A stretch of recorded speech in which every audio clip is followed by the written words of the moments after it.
At this point, we're going to add doors and drawers to our assembly.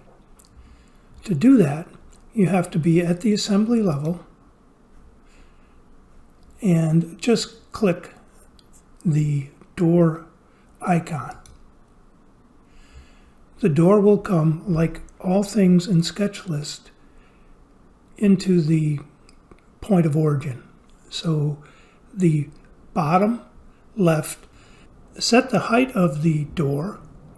I'm going to just look at, in the spreadsheet, looking at the top rail, whose bottom value is 34.5. So I can make the top of this door 34.5 and click on the height button. The top of this rail is 5 3/4.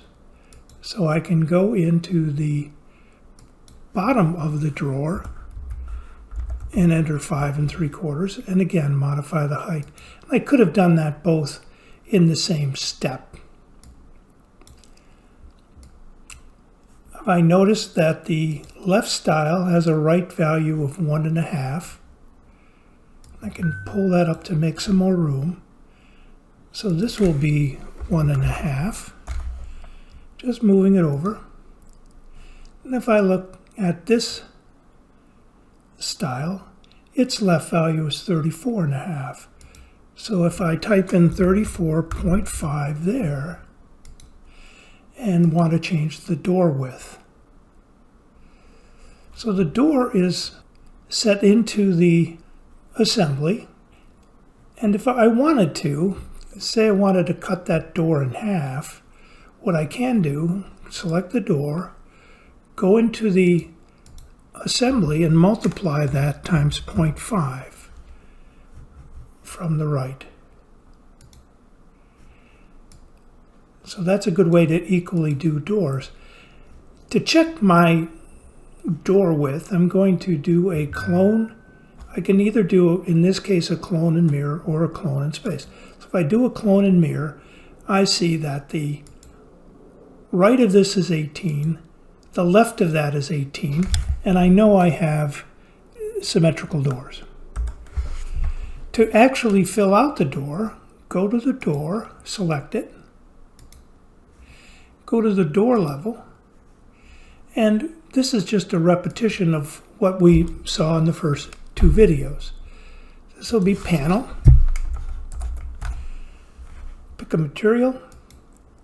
The width will be the same as the door width, which is 16.5, height 28 3/4, and the depth will be the 3/4 thickness. So setting that as a thickness, the grain direction is going to run that way, and add the board.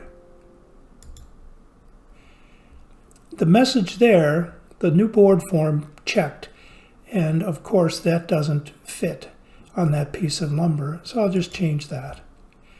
One of the rules in SketchList is all the boards must fit the material from which they're being cut. And there's the door. If I go back up to the assembly level, now I can clone and mirror that again, and I have my doors.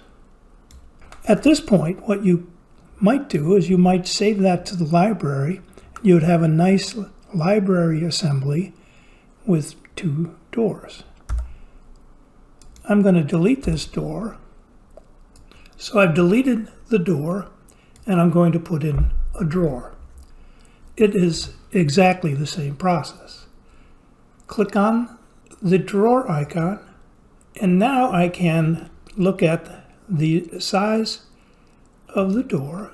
So this drawer would be, its left value is 18 because the right value of that door is 18. Its right value, if I look at 34.5 for the right style, this would be 34.5, and now I just change the width. The bottom of the drawer is going to sit on the top of the rail. So I look here and just change that. You should always keep the part names up to date.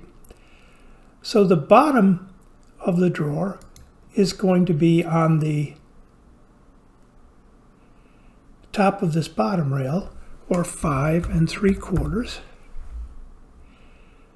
And the top, well, this drawer is going to be 12 inches tall, so I enter that. And now there's my drawer. And of course, a drawer has depth. The depth of the overall assembly is 24. I'm going to make this drawer 22 inches deep. There's the drawer.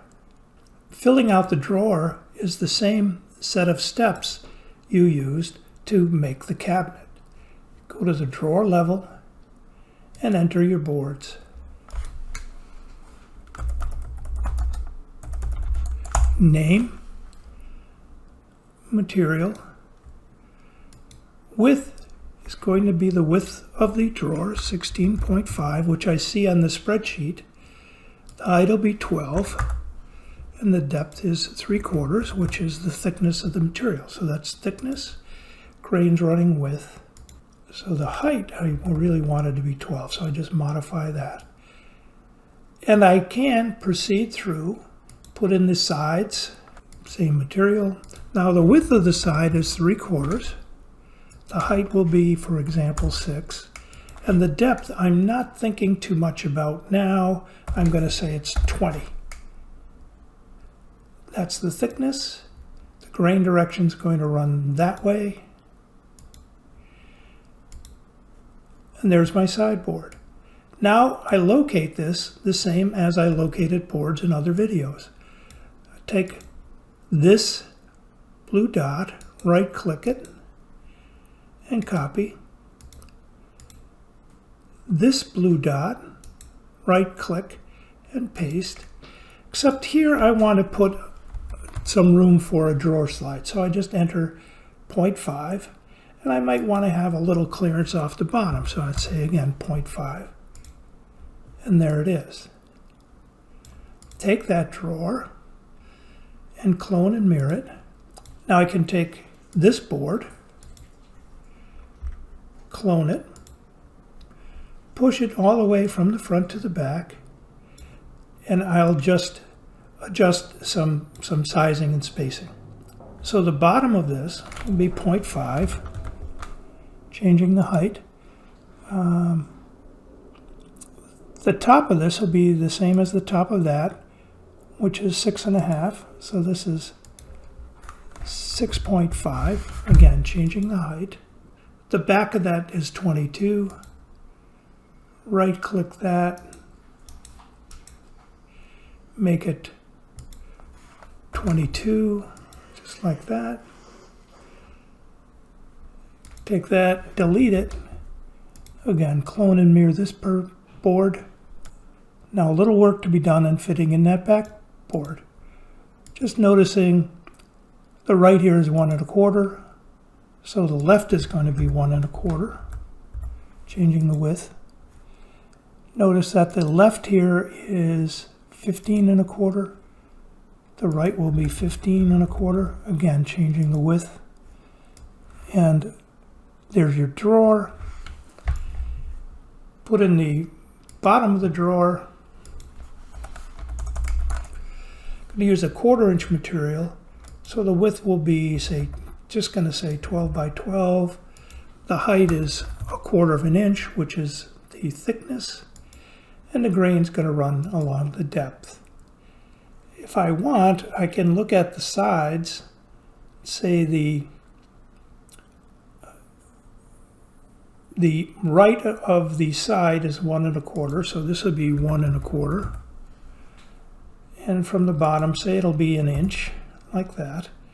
And the front is going to be 3/4, like that. 3/4 because that's the thickness of that front panel. I have it inserted. Now I'm going to, and located. Now I'm just going to take this. Notice here that The front of that is 21 1/4, and the left of this is 15 1/4. So the right of this is going to be 15 1/4. And the back of the board, again, is going to be 21 1/4. So the back here is 21.25, changing the depth. And you have your drawer. Coming back to the assembly level, now I can take that drawer, clone and space it from the bottom. Space them out would be, say, 1/8 of an inch, like that. And just put it up there.